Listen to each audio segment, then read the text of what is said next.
simple que ça. Tu comprends jamais ce que je t'explique. Là, Est-ce que toi tu comprends? Est-ce que toi tu sais?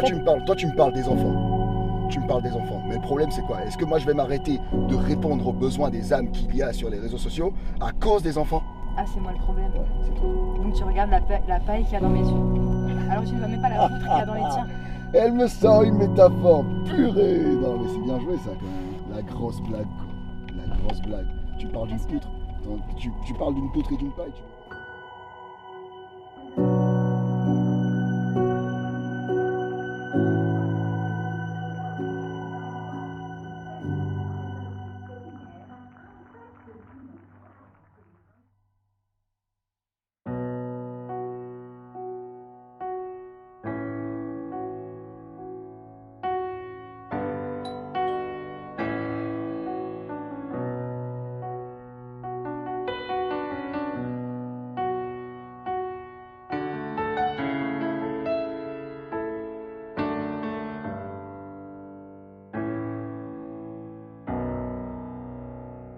Bonsoir à tous, je m'appelle Demas et j'ai 33 ans.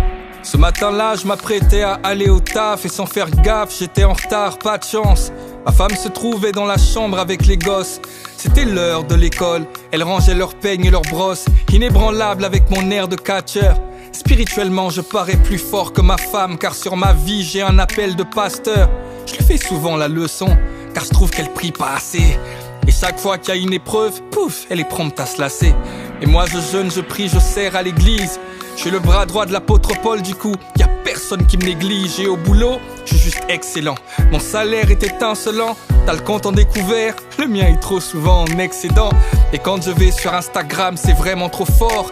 Les gens sont fortifiés dans l'âme parce que je suis tellement profond. Car j'ai un grand appel au ministère, un grand appel prophétique.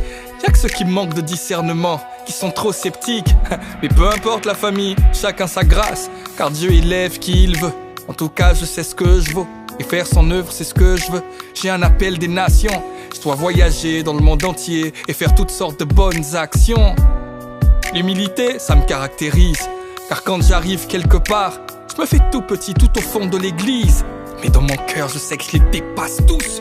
Et si jamais ils me donnent le micro, ils verront que je les déclasse tous. Dans ma vie, j'ai pu avoir ce que je veux. Y'a que ma femme qui est pas à la gloire de Dieu. Écoute, ça fait partie du package, c'est l'institution. De toute façon, avec la gloire, mais y a les persécutions. Ce jour-là, je lui ai dit dépêche-toi, car on va être en retard. Elle me répond t'inquiète pas chérie, je suis sur le départ. Je fais dans la douche pour ajuster une dernière fois mes contours. Et puis j'appelle ma fille aînée pour qu'elle me parle de son cours. La première fois, elle ne me répond pas. La deuxième fois, je lève la voix et j'aboie, car après tout, je suis le roi. La troisième fois, elle ne me répond toujours pas. Alors énervé, je vais dans la chambre comme un loupard. Mais y'a personne, leurs vêtements sont par terre. Elles n'ont pas pu s'échapper. La home, je la connais par cœur. Mais qu'a-t-il pu arriver? Mais qu'est-ce que c'est que ce saccage? Je pense qu'elles veulent s'amuser. En fait, elle joue à cache-cache. Soudainement, je crois entendre sonner la trompette. L'enlèvement et tout à coup le mot qui se met à résonner dans ma tête. Au dehors, j'entends des cris et des pleurs. J'entends des grands bruits d'accidents, des freinages d'urgence et des heurts. Alors, j'ouvre grand la fenêtre. En dehors, c'est la panique. Et je vois l'effroi dans les yeux de mon voisin Abdel Malik. Je vois des vêtements par terre. L'atmosphère est alarmante. Et je vois ces poussettes vides dans les mains de cette nouvelle maman. Je me dis que c'est sûrement un rêve. Il faut que je me réveille. Mais je suis comme prisonnier car en fait, ce n'est pas un rêve, c'est bien du réel. Je suis confondu mais conscient en même temps.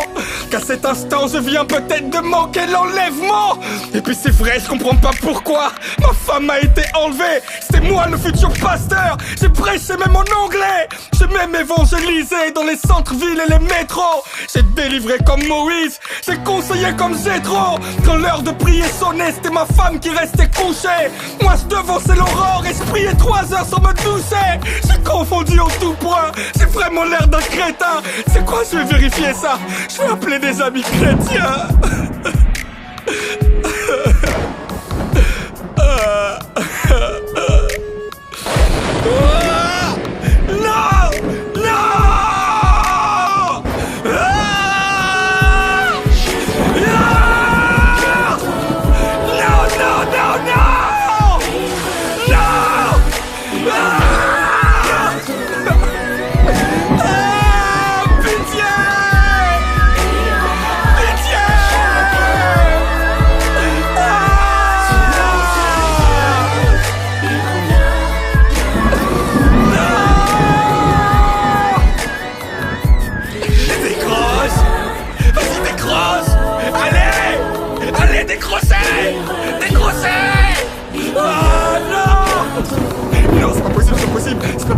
pas possible, c'est pas possible, c'est pas possible.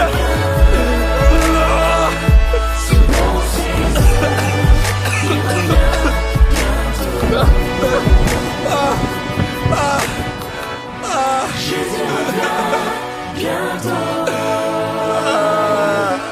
Il revient bientôt. J'aurais dû garder mon cœur. J'aurais dû garder mon cœur. Selon ses heures, il revient bientôt.